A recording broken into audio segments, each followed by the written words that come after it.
Hey guys, we just wrapped up riding Indian's 2019 FTR 1200. This is an all-new motorcycle from Indian Motorcycle Company. Basically what it is, it's a flat track inspired street legal motorcycle. So this is a motorcycle that's designed to look like and perform very similar to Indian's FTR 750 flat track racing bike, but in a street legal package that you can ride to work every day. Spent 2 days riding down here south of the border in Mexico, and we really were able to ride this bike both in its element and a little bit outside of its intended use. We spent about 40 miles riding on big dirt, sandy fire road. Obviously this bike's made to go around ovals and make left turns, so dirt fire road's not exactly in its repertoire, but it performed really well on that surface. Spent the majority of time on Indian's premium S model. For that $15,500 asking price, you get traction control, IMU power traction control, you get ABS, you get 3 adjustable power modes, and adjustable suspension front and rear. And I really enjoyed being able to turn off the ABS, turn off the traction control, select the right power mode for the road and dirt conditions. It just makes the motorcycle a lot more easy to play with. Conversely, when you're riding in more technical terrain or maybe roads that you're not familiar with, you can enable that ABS, enable that traction control, and that'll just give you the confidence to operate the motorcycle the way you need to have fun. I really like the Indian's infotainment ride command LCD display. It's a really beautiful piece of kit. I like that it's full color, I like that it's touchscreen, you can use it with your gloves, and it's a really slick interface.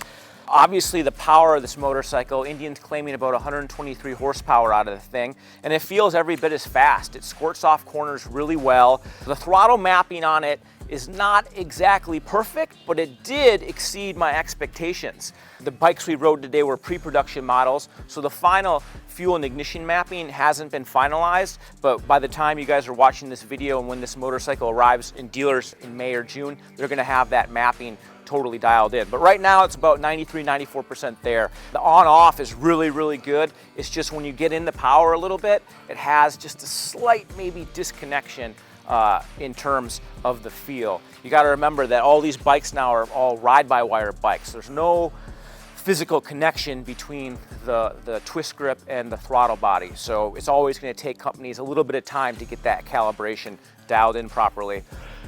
Chassis on this bike, even though this thing was designed for flat track racing, really where it's at home is on slow and medium speed pavement corners. It tackles them really good. It handles much better than a 500-pound bike should. The Dunlop DT3R tires are just awesome. They have that gummy feel. They have a little bit of tread squirm, but it's a good kind of tread squirm. It makes you feel like you're riding hard. You can ride this bike at 80% and you'll feel like you're really, really going fast, but still feeling very much in control. Good job Dunlop on those tires. They work really well. Probably the only real squawk I have with this motorcycle is just the way the rear suspension works. Although it delivers a real good sporty ride and has good feel in the corners, it doesn't have a linkage. It's swing arm to frame mounted directly via the shocks. When you're on rough pavement, when you're on pothole laden streets, you're gonna feel those bumps through the bars. In future Indian iterations, it'd be nice if they spent the time to actually engineer a linkage so you could have the comfort that you want out of a motorcycle and still have the sporting aptitude. But small squawk. Another thing that's really impressed me about this FTR 1200 is just the fit and finish. Indian says they used a BMW R19 as the benchmark for this machine, and it really shows. The fit and finish is definitely improved. This is probably the nicest motorcycle to ever roll out of a Polaris factory, bar none. There's still a little bit of fitment issues, some wires kind of hanging out and some other really minor stuff, but they've made some substantial improvements, and it's good to see Indian moving toward offering a really, really premium product. At the end of the day, this FTR 1200 is a really nice bike. It's fun, it's fast, it looks amazing, and if you want a bike that you can just hoon on and just have a lot of fun, do slides, do wheelies, do rolling burnouts, stun on it, pull up to the coffee shop and look badass, this bike is a good option for that. Indian did a really nice job this time.